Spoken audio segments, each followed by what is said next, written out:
Hi, I'm Bridget, the head witch in charge at Bridget Marie Energy Design, where I help entrepreneurs and creatives who are stuck in chaos explore resourceful systems, find new tools, and uncover the truth and joy that's already there.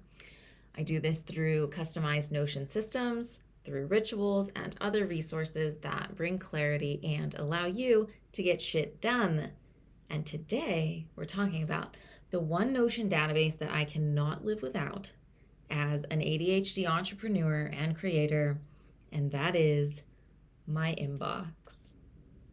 I jokingly called this the other day the one database to rule them all because I'm a sucker for any Lord of the Rings references that I can throw in anywhere. And I was like, okay, well, it's not really one database to rule them all. But then I thought about it and I was like, wait a second. My inbox is my main point of entry for my entire Notion system. So I guess kind of if I look at it in that way, it does rule them all, or at least like it starts them all. The inbox is a place where I dump everything into, and then there from the inbox it gets sorted into where it needs to be, into where it lives. And then later I'm able to access it when I need it, because brains aren't meant to hold on to and remember all of the information that we come across and anything that we need to do in every given moment. So that's why it's important to have a dumping ground and a place to put everything to get it out of our brains so that we're able to free up the space to be creative, imaginative, to have fun, to build the lives that we desire, and to have an easy place to reference all of that stuff along the way. So, especially as a neurodivergent person, at any given time, there are maybe like 69,000 things rattling around inside my brain, ideas, things I want to do, things I want to look at later, inspiring things, anything else, etc. Could be anything in my brain. Who knows? And by giving myself an inbox, aka a brain dumping station, I allow those things to get out of my brain and to get into the tangible world so that I can actually do something with them. So let's dive right in to my inbox.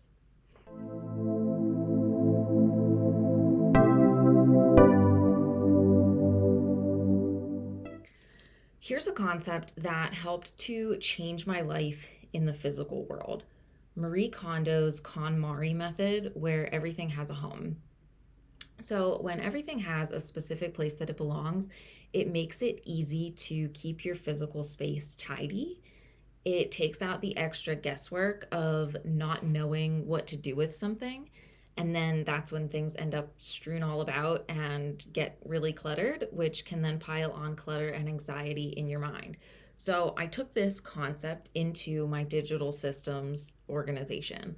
Everything's got to live somewhere, because I was that person with like 69 tabs open in my browser, countless screenshots saved on my iPhone that I wanted to revisit later, lost to dos and things that I wanted to remember in my notes app, thousands of emails containing info that I might need in the future, and piles of notebooks and planners that ultimately just would end up turning into scratch doodle pads.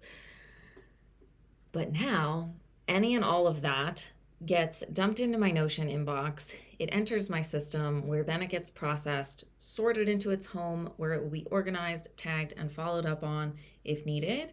And it'll live in a place where I know how to find it when I need it. I can now actually use all of those things that I meant to save for later and never got around to it. And I'm able to take action in my personal life and my business. I'm able to create from all of the amazing ideas that pop into my brain. So let's get into inbox processing. The first step in my inbox processing is having things enter my inbox. So, how does this happen? A couple different ways.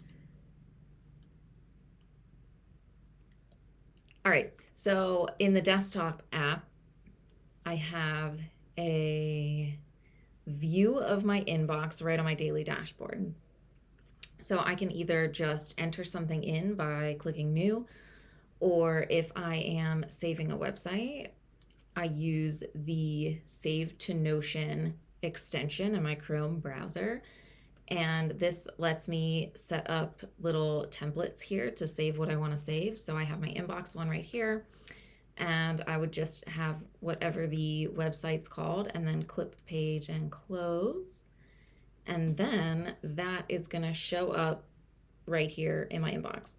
So that's the first way.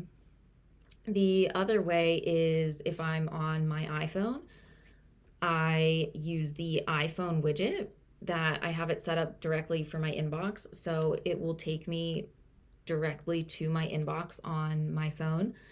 That I mostly use for dropping in any thoughts, ideas, or tasks that just kind of like pop into my head as I'm going throughout my day doing random things. And then for saving websites on my iPhone, I click the send icon in my browser app, and then I choose the Notion app. And from there, the database options, I just choose my inbox and I save it, and then it pops up just like this one did right here in my inbox. Now, the properties that I have in my inbox are very minimal. I keep only the absolute essentials, and for me, that's a created property and a URL property. It's helpful for me to know when I added pages into my inbox, and then also a good portion of what I add in contains a URL, so that's just really nice to have. And by keeping these options simple, it ensures that I don't spend any unnecessary time inside my inbox. And then other relevant properties will be filled in once I move these items from the inbox into their new home. It also allows for smoother transitions from the inbox database into other databases, like into the destination where I'm going to put it.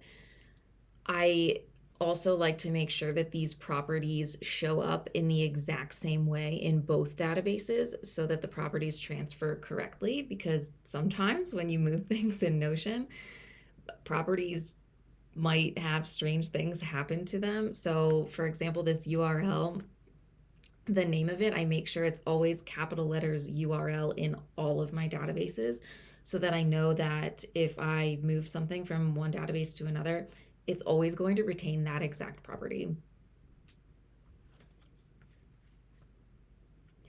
I also like to use emojis for easy visual categorization. And I use these top three here: house, business, personal. Those are the main areas in my personal system. And if you want to see the video on that, just check out my task management video. And so then these are other emojis that I've just found that I kind of tend to use more often. And then I like to keep them on a broad level like this rather than getting really nuanced with the emojis, so that when I look at my inbox at a glance, I can see overall what's in it. So for example, this is my personal emoji. I can see that all of these things are personal. If it has a rainbow on it, that's a business, so I can see everything that's business. And that just helps me for when I am processing it later. And then at that time, I'll end up updating the emojis if they needed updated. So I just saved those all as templates, and the template is literally just to have that emoji on it for quick and easy use. Step 2 is processing my inbox. Now, I used to call this emptying my inbox. However, that is not an accurate statement because my inbox is never actually empty. So that led me to feeling disappointed and like a failure, like I could never actually get to inbox 0. So I've been changing the wording that I use around it. Processing feels much more positive and doable. And I'm more likely to enjoy the process when I know that completely emptying my inbox isn't the goal. The goal is just to put everything in its home And also, if it doesn't have a home yet or like needs more time to hang out in the inbox, then that's cool too. I'll get to it eventually. There are also a couple of pages that permanently live in my inbox, like my Patreon inbox, where I keep track of content that's eventually going on my Patreon. And you can see a walkthrough of that process in my content creation inbox video. So check that out if you want to see what that process looks like. So the processing, I do it right here on my daily dashboard. I have everything set up on the left-hand column that I need. And these are all filtered views of the databases that I end up using most often to sort things from my inbox into. So I have my editorial content calendar. I have my second brain, which is my resource library. And then I have a journal, and I also have tasks. I've got a shopping list and my health dash. And then I have some other things related to my home and a current reading list. So these look like this. So it is just a filtered view of this database, and it's filtered to show me the properties that I want these pages to automatically have when I drag and drop them over. So it's makes it more simple for me when I do that. Saves me time and energy. And then when I drag something over, I can just go ahead and add in any other relevant properties here at this time. And then this is also the time where I would go ahead and change the emoji if there's like a more fitting emoji that I wanted for it at this time. But this is when I go ahead and fill in any properties that it needs. How often do I process my inbox? I process my inbox during my weekly review, which is at the very end of the week. It's the last step of my weekly review process. And I also do a mini processing during my Monday hour one at the start of the week. There's not usually a lot to do at that time since I do the bulk of my processing at the end of the week. And at the beginning of each day during the week, I give my inbox a quick once over just to see if there's anything that I've dropped in there that's a task that needs to be taken care of that day. So it's like a super little, just like glance over. That's where also the emojis come in handy. Like I'll use the little alert emoji if I know that's something I need to take care of that day. That way I can just glance at it real quick, see that alert, and know that's something I need to take care of now. And if you want to check out my Monday hour one process, you can check out that video as well if you want to see more in depth into what I do for that.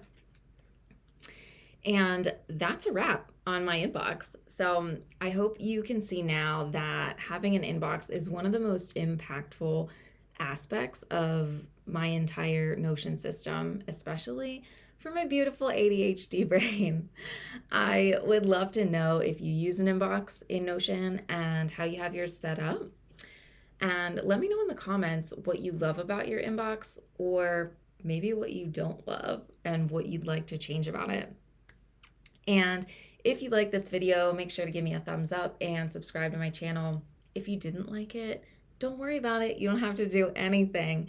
And if you want to see more videos like this, just comment below what you'd like to see, and I'll see you next time.